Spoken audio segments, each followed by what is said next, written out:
come and visit the World Expo. Enjoy some refreshments at our state-of-the-art cantina, or see the expo from up high in our Sky Lounge, reopening soon. When you need a break from the heat, enjoy a 3-hour educational walking tour at The Universe and You. Here you'll learn about the mysteries of the cosmos. Are we alone? Of course we... It's time to uncover the truth. We are not alone. This is the story of Men in Black alien attack at Universal Studios Florida.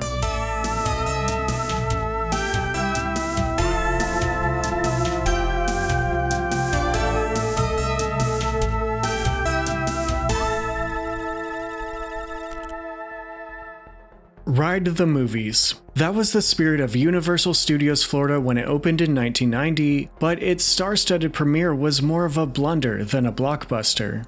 On its first day, many of the park's headlining rides experienced downtime due to technical difficulties. Attractions like Earthquake the Big One, Confrontation, and Jaws. In fact, Jaws closed for a complete overhaul after just 2 troublesome months. The highly anticipated Back to the Future the ride missed the park's opening, being delayed until its sophomore year.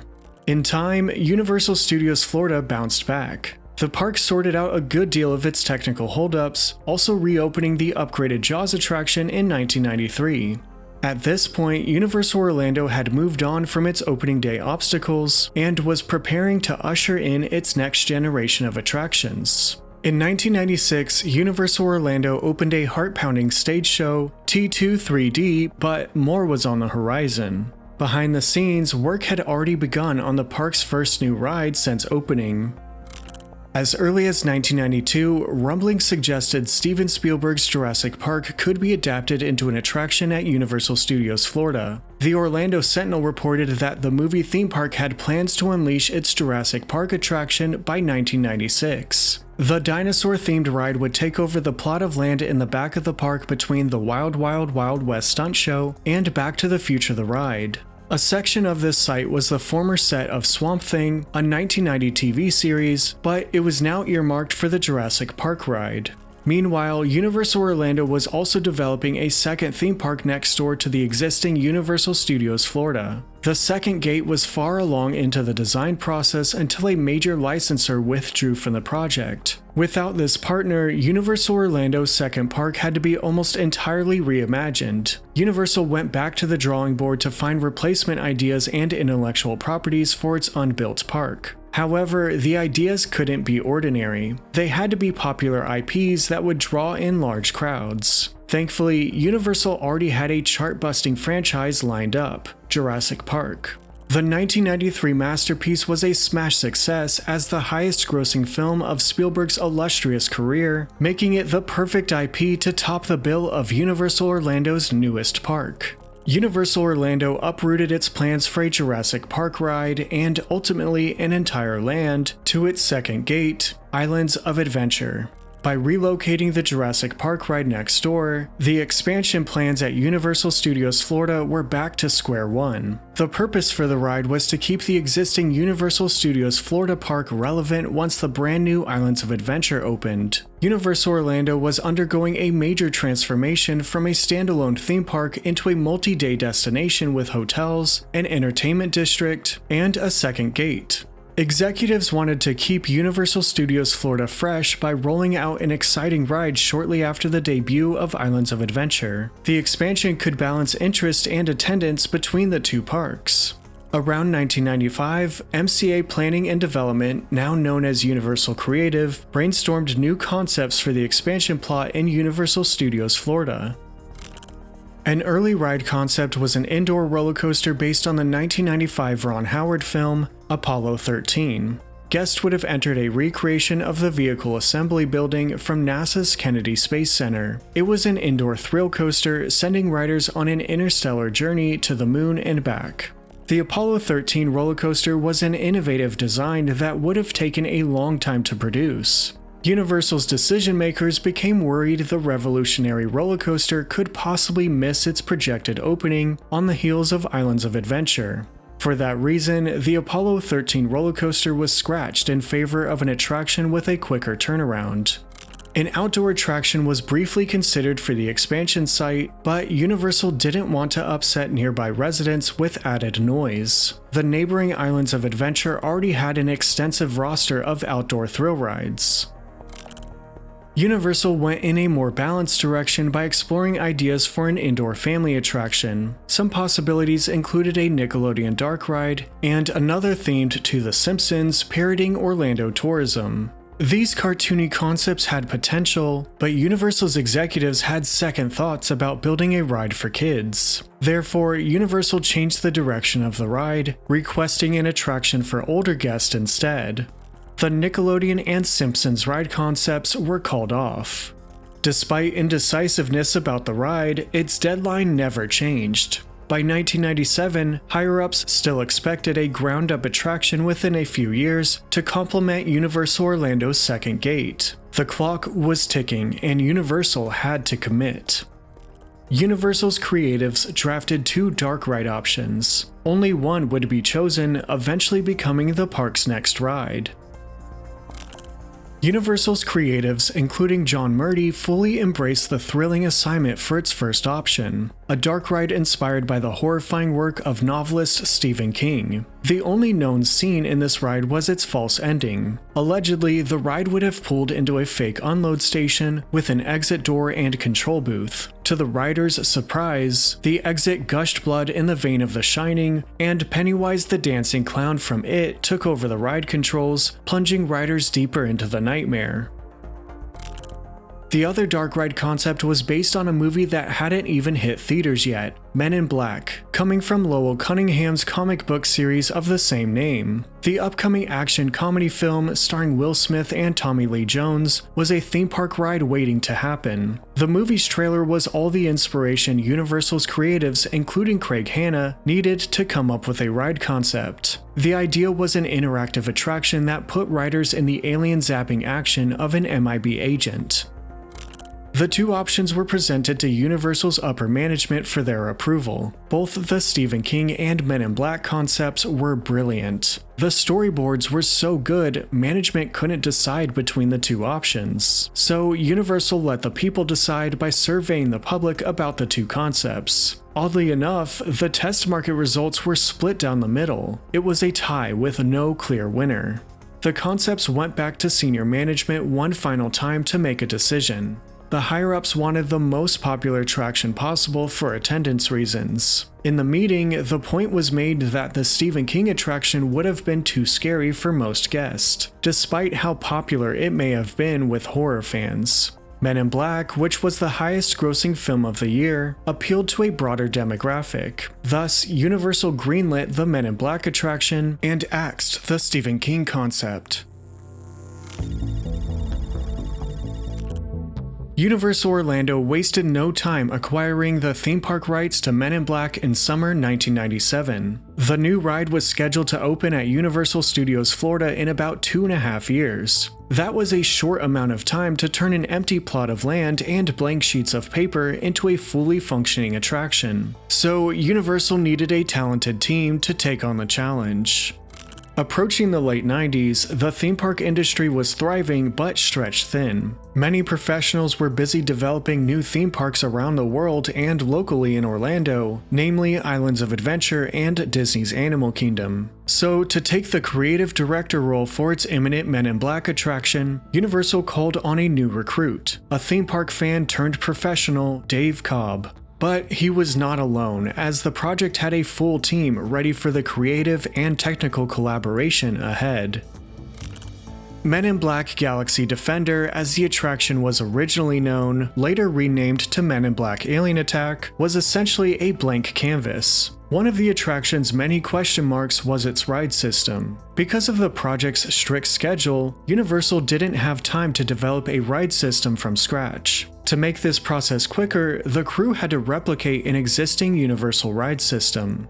Over at the soon-to-be Islands of Adventure, a few dark rides were under construction, including the Amazing Adventures of Spider-Man and its revolutionary Scoop ride vehicle. The innovative motion simulator, manufactured by Oceaneering International, was an enormous step forward for the theme park industry and an exciting option for the Men in Black ride. The Spider-Man technology was tempting, but the creatives still had to figure out whether it could work for MIB as an interactive shooting dark ride. The team went to the Spider-Man show building and set up makeshift laser tag targets throughout the layout. They cycled around in the scoop vehicles while zapping at targets. The test runs were thrilling but excessive for an interactive ride. The Men in Black ride was being designed for gameplay, not intensity. The Spider-Man ride vehicles had an advanced range of motion that made aiming at targets overly difficult. The advanced ride system was designed to sync with a variety of media and immerse guests with its high sides, which reduced visibility and playability. These features didn't translate well to an interactive ride, especially one being designed for a wide demographic. The expensive scoop vehicles proved to be too much for the Men in Black project. The team passed on the Spider-Man ride system and looked for a simpler, cheaper option. The crew turned to another dark ride that was under development at Islands of Adventure, the Cat in the Hat. This slower moving ride system was a more appropriate match for Men in Black. Manufactured by MTS Systems Corporation, this vehicle base could rotate for dark ride purposes or for gentle thrills. Without an advanced range of motion other than spinning, these ride vehicles were much more stable and had minimal visual obstructions for wide open gameplay. The simpler ride system didn't have all the bells and whistles of Spider-Man's Scoop, but it met the Goldilocks principle of being just right for the MIB ride.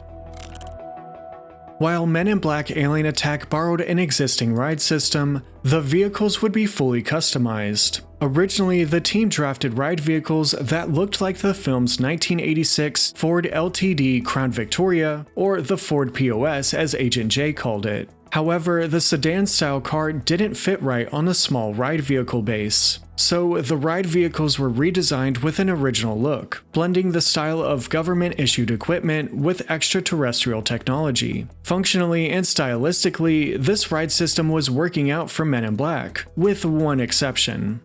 The ride system was not able to reach the hourly capacity goals expected for Men in Black Alien Attack. One solution to improve throughput would have been to dispatch 2 ride vehicles at a time, moving in tandem like a train. Another solution was to add a second track and run vehicles side by side. This option increased capacity to just over 2,000 riders per hour. A second track could open up gameplay opportunities in which riders could zap at the other vehicle. However, a second track could cause issues by doubling the ride area, specifically the reach envelope. A reach envelope is the safety gap between the ride vehicle and its surroundings, so riders can't touch parts of the attraction, which could cause injury. A second track for the Men in Black ride would double the reach envelope, taking up more space. The ride's doubled reach envelope limited the track layout to mostly straightaways with only a few turns. The clear and navigable ride area pushed the design team to adapt their approach. Classic dark ride tricks, which usually thrive in small settings, were now more difficult to pull off. As creative director Dave Cobb told Starlog, quote, "The whole building operates as one big machine, so the challenge is to keep it from feeling like one," unquote. The widened space restricted where the design team could hide certain visuals. Riders could essentially look in any direction they pleased, so the designers had to make sure the set looked good from all angles. That being said, the large areas were also a positive for the designers. For example, the targets could be spread around the spacious scenes, which could improve the gameplay. Also, the large spaces were a sandbox for the designers to create even more expansive environments. Most show scenes of Men in Black Alien Attack would take place on the streets of New York City, stylized with what the designers called Technicolor film noir. The team crafted the sets in a way that captured how city streets would appear on a Broadway stage, based in realism but with more expression. When creative director Dave Cobb started the project, he had a personal goal of making this attraction like a haunted mansion for Universal Studios. The ride concept had the potential to be a cocktail party type of attraction, saturated with decorations and gags, making guests want to ride again and again. The classic rides of Universal Studios Florida had impressive cinematic scenes that usually focused on one animatronic or special effect. Men in Black, however, would be overstuffed with characters and details for riders to notice. The ride's city streets would be overrun by 127 aliens from 80 different species. Each alien teetered on a fine line between funny and scary, having human-like features to be instantly identifiable by guests. The characters, many of which were designed by Neville Page, were developed specifically for the ride with inspirations from the movie. The ride's cast of aliens would be split between some animatronics and some static figures. The characters were fabricated by a few companies, including Advanced Animations, AVG, and the Attraction Services Company. The figures were especially important on this ride, as they would be the targets for the interactive gameplay. The creative team debated whether the targets should be visible on the characters or blend in. They considered obvious targets such as blast wounds on their bodies or prisoner collars, which went along with the story. However, during gameplay testing, visible targets made no significant difference. If anything, the obvious targets made the ride feel too much like a video game. Acknowledging the game would break the fantasy. On top of that, the character figures were already in production with built-in targets, so the decision was made to abandon the idea of visible targets. Men in Black Alien Attack was a new genre of attraction for Universal Orlando as an interactive shooting dark ride. Guests would be part of the action while zapping at aliens and experiencing the thrill of becoming an MIB agent. For an attraction like this, the gameplay would be just as relevant as the ride itself. The design team, being longtime gaming fans, some since the Atari 2600 days, knew the gameplay could make or break the whole experience. As such, the hardware and game design were prioritized. The team even consulted with Naughty Dog, the producers of Crash Bandicoot, for the best performance. Men in Black Alien Attack was equipped with an infrared laser tag system produced by Heads Up Technology, paired with a laser beam for aiming. During development, the team considered installing an early version of projection mapping around the show building, which would give visual feedback for hitting a target. However, this technology was still preliminary at the time, so it would have cost tens of millions of dollars. While those visual effects were too costly for the project, the team was still constructing a technologically impressive attraction. Men in Black Alien Attack would have a system of 200 computers with a wireless network to control the ride, gameplay, and effects. The infrared zappers communicated with the computer system in real time to trigger certain cues and scoring. The ride's gameplay and technology were coming along nicely, but the creative team still had to punch up the attraction's story. In the Men in Black franchise, the story people walk away with was just as important as everything beforehand. MIB agents in the film used neuralizers to erase the memories of citizen witnesses, then came up with tall tales to cover up any proof that aliens exist. The ride's creative team knew that was how the attraction should end. Figuring out which story to tell was the next step. One idea to bookend the ride's story was to have guests exit through a fake Tropicana orange juice production tour. This concept was considered because the park's parent company, Seagram, had connections to Tropicana. Another thought was to end the ride with a spoof of It's a Small World at Disney parks. Children animatronics singing "It's a Small Universe After All" could have been catchy, but this idea was too audacious. One more concept let riders off at the Orlando International Airport baggage claim area with visual gags like aliens and suitcases. All these ideas were creative, but they didn't have any direct connection to the ride's intergalactic theme and may have been confusing for anyone not familiar with the neuralizer bit. So the creatives simplified the story to make sense to all guests, regardless if they've seen the movie. The story started to unfold once the creative team mulled over the setting. From a storytelling standpoint, the Men in Black headquarters was a top-secret location and had to be disguised. In the film, the location was hidden in the Brooklyn Battery Tunnel ventilation building. However, at Universal Studios Florida, the Men in Black attraction wasn't located in the New York section of the park, so a New York-based building wouldn't make sense. Men in Black Alien Attack was being built in the park's Expo Center area, which the creatives used to their advantage. Expo Center at Universal Studios Florida was loosely themed to a World's Fair on a studio backlot, and the neighboring Back to the Future the ride was a pavilion at the expo.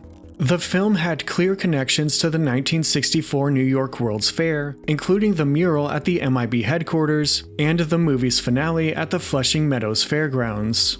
The mid-century expo theme, along the lines of a Tomorrowland attraction, was a perfect launchpad. The creative team had the idea to hide the MIB headquarters under the alias of an educational pavilion known as the Universe and You, relocated from the 1964 World Expo. The attraction was becoming a mashup of a World's Fair attraction with a space-age video game inside. To fully pull off those two themes, the music had to be a mix of both styles. The creative team brought in composer Andy Garfield, who studied under Disney legend Buddy Baker and scored a number of video games. He paid homage to Baker's classic Disney style for the attraction's Universe and You section, and produced a pulsating soundtrack for the MIB headquarters using synths and samples. During the ride's production, Men in Black stars Will Smith and Rip Torn reprised their roles as Agent J and Agent Z, respectively. Back in 1997, Will Smith took a family vacation to Universal Studios Florida, though the public didn't catch on until later that a Men in Black attraction was underway. Men in Black Alien Attack was in development behind the scenes, but as far as the general public was concerned, it was only a rumor by late 1998. It was the best or worst kept secret in the galaxy until Universal Orlando confirmed the new ride in spring 1999, scheduled to open the following year. Universal Orlando was going big with its Men in Black ride. Its 80-foot tall, 76,000 square foot show building was becoming the largest ride venue on Universal Orlando property.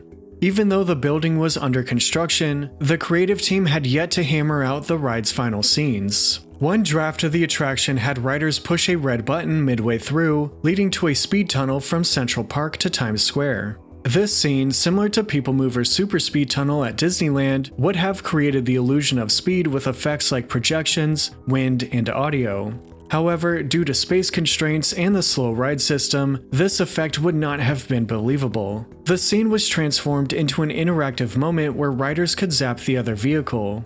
With some finishing touches, Men in Black Alien Attack was nearing completion by late 1999. The team took their first test ride that December, exactly 4 months before the attraction's grand opening. The ride's spinning function wasn't programmed yet, but that was updated over time. Early on, the rider's gameplay determined whether the ride spun a lot or hardly at all. However, this made the ride less exciting for skilled riders. The ride was later programmed to have guaranteed spinning at certain points.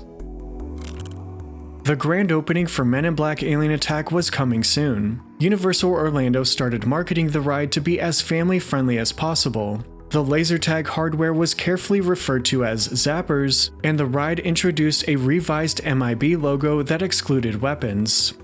Universal Orlando sent out a traveling preview exhibit to 30 cities across the eastern United States to promote the new ride. The Men in Black mobile recruiting station was a truck equipped with an assortment of extraterrestrial paraphernalia. Inside, visitors had the chance to recreate the film's tunnel scene in front of a blue screen and meet a slime-spewing alien animatronic. The preview truck made appearances at local science centers, museums, and other venues, accompanied by representatives from the Search for Extraterrestrial Institute, which was a science-based research group.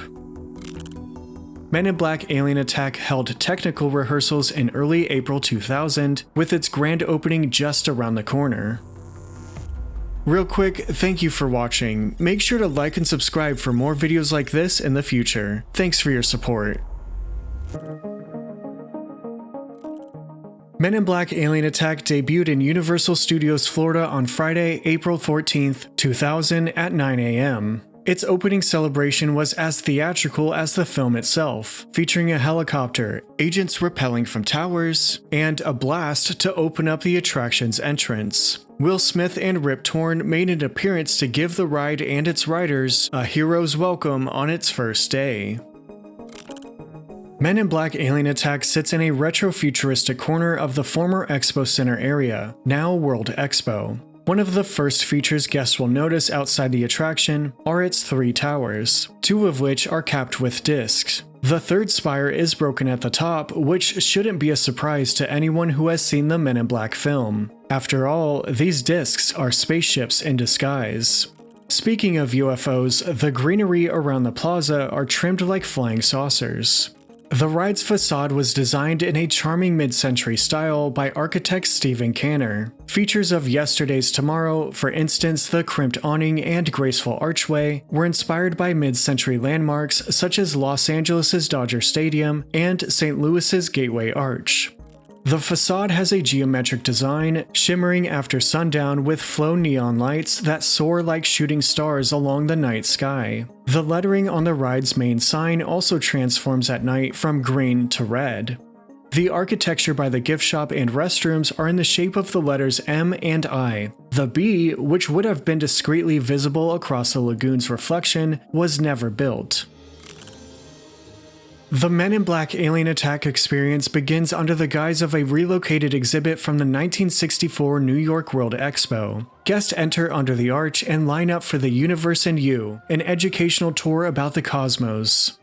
The pavilion's extended queue reinforces the mid-century aesthetics with its architecture, lounge music, and classic Disneyland-inspired posters. Once inside, guests gather in the lobby of the Universe and You, decorated with retro handiwork. A host welcomes guests and plays an audio presentation to introduce the tour ahead. Based on 1960s scientific research, the Universe and You is a bit outdated, but it asks a timeless question. Are we alone? Voiced by Roger Bumpus of SpongeBob SquarePants fame, the narration tape slows to a malfunctioning pause as the lights dim. Plot twist, the presentation is cut short, and a spotlight shines on a hidden elevator as guests are granted access to a Men in Black training program. Agent Zed's voice directs the recruits into a stainless steel elevator, which descends from all the phony theme park nonsense and down to the Men in Black headquarters. The doors slide open, leading to the monochrome hallways that curl through the top-secret MIB facility. The halls have small touches like announcements over the intercom. Attention! Agents E and I. Agent O will now meet you in mission debriefing. Once again, to mission debriefing. That's Agents E, I, O. And a bulletin board stocked with Easter eggs. The oxygen-free zone and fingerprint removal office doors may surprise curious trainees who jiggle the doorknobs. The break room is stationed in the middle of the hallway where two worms crack jokes over a cup of coffee. The talkative worm was voiced by the same actor who played Spider-Man and J. Jonah Jameson over at Islands of Adventure. The closed-mouth worm was one of the few characters voiced by the ride's creative director, Dave Cobb. Trainees then walk past the MIB locker room, through a scanner, and toward the immigration and control room. This two-story area is the main hub for the hustle and bustle around the MIB facility. It's just another 37-hour workday on Centurion time in the futuristic headquarters, decorated with a World's Fair mural across the way. Trainees walk along the second-story mezzanines above workstations on the main floor, where the twins monitor their control panel. These animated figures are more than 5 feet tall with tentacles reaching 12 feet wide. The twins sit in front of the immigration room's Eggtron display, showing alien activity and an MIB crash course by Agent Zed. When the attraction first opened, the Eggtron played a longer video of what trainees see today, but it was soon after trimmed down. At one point in production, this room was planned to have more animatronics as well as projections along the frosted glass. Depending on availability, recruits may take a tour around the immigration room main floor. The queue continues into the weapons room, showcasing MIB weaponry and gear, some of which are toys and others are zappers from the ride. The room has hazmat equipment, alumni photos, and informational posters with gameplay tips for the ride. A training video called Doofus and Do Right plays on the TVs overhead. The Doofus and Do Right video was inspired by the classic Goofus and Gallant series from the Highlights for Children magazine. The queue reaches the MIB training facility where recruits can put their alien zapping skills to the test. Guests head down a set of stairs to the garage floor and board into 6 passenger vehicles on one of the ride's 2 tracks. The MIB training vehicles are equipped with zappers and a red button, for emergencies only, in front of every recruit. When the ride first opened, it had 2 zappers available, the current S4 Alienator, aka the Jumbo Judy, and the now defunct Noisy Cricket 2, which is still on display in the queue's weapons room. The ride vehicles are dispatched in pairs along the dual tracks, passing by an alien board operator and into the ride's first scene, the training range. The ride starts with some target practice around a plainly designed city display. Trainees zap at alien cutout targets and pass through a garage door into the next training room, but an emergency interrupts the program. The crumbled facility walls open up to a crash landing where a prisoner spacecraft from planet LV-428 smashed smack dab in the middle of Manhattan. This is not a drill, as the zappers are energized to full power and the recruits are rushed into the action. The ride rolls out to the streets of New York City where the scum of the universe are running amok. Among the rubble, fugitive aliens have scattered and are hiding in plain sight around the city. They could be anywhere, like in baby carriages, storefronts, upper story windows, vending carts, taxis, and streetlights.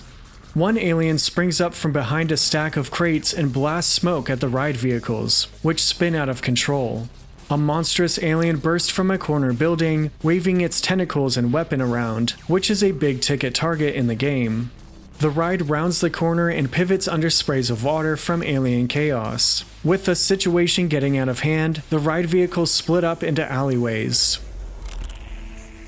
A lone alien at the end of the lane raises its hands in surrender, only to stand up and loom over the ride vehicle. Aliens pop out from trash cans and barrels, outnumbering riders in a surprise attack. The ambush sends the ride vehicle spiraling into Central Park. In the small Central Park scene, high-value glowing eyes watch from some trees while aliens in disguise play chess. Zed chimes in with a warning that the other training vehicle might be secretly infested with aliens, so the ride takes a detour to a nearby MIB scanner. The scan reveals the other car is overrun by undercover aliens. Recruits are then instructed to zap at the opposing vehicle's fusion exhaust port, which rises over the car like an antenna. Every hit triggers the other car to spin, rewarding the zapper as one of the more valuable targets on the ride. Aliens are wreaking havoc around the construction site, some hiding behind posters on the wall, which are worth a lot of points. Moving on, more aliens sneak around clever hiding spots, and the ride continues toward Times Square. Agent J broadcasts from the megascreen warning the rookies about a colossal alien close by.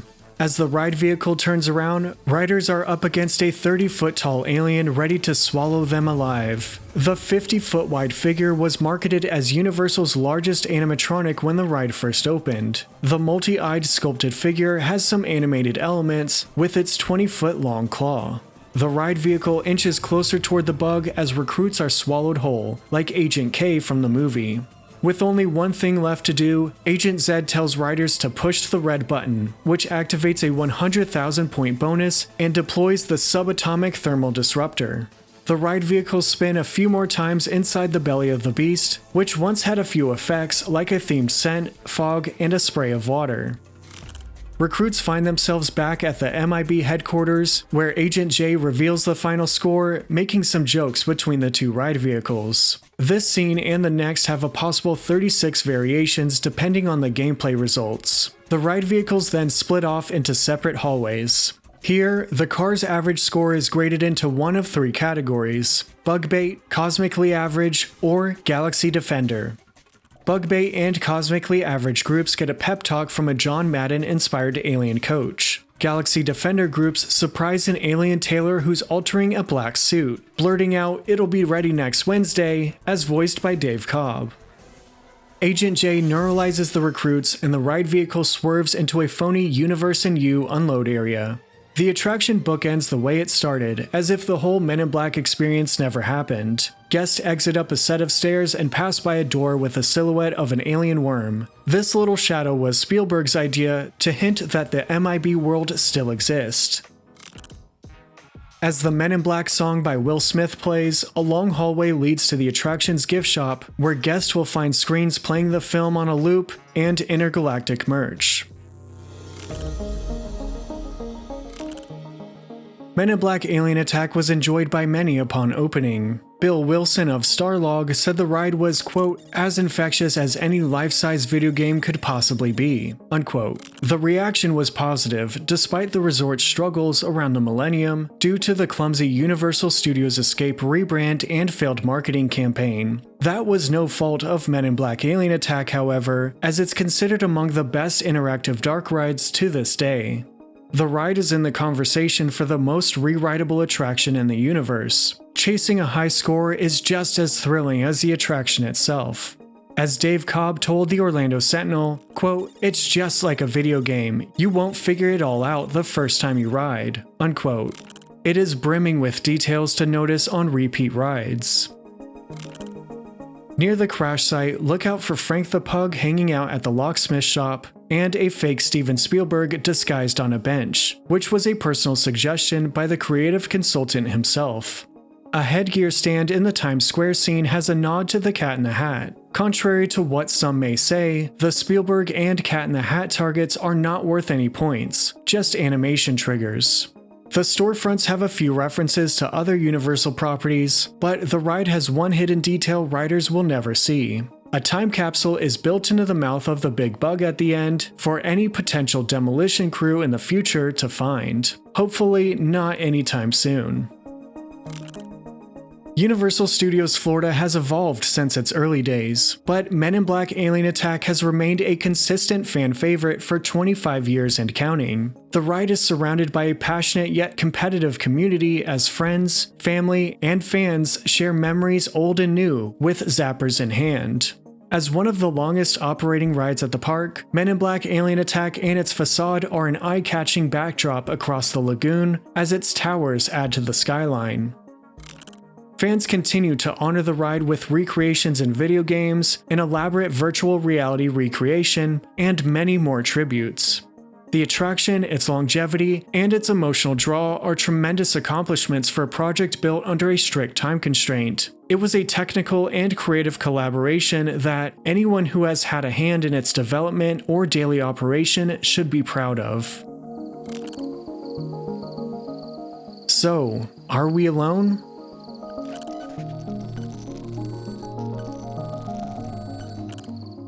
Of course we're not.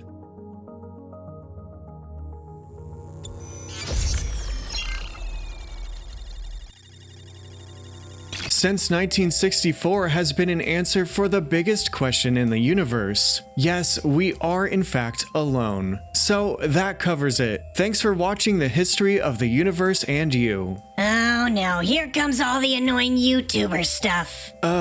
Special thanks to the Storybook Amusement patrons. Shout out to the producer credits, Parallel Discover, and Nikki. Ooh, roll out the red carpet for the producer credits. Dive deeper into Storybook Amusement on social media, Patreon. Ooh, Patreon. Exclusive content, la-di-da. Storybookamusement.com, and with merch. As if this earful wasn't enough already.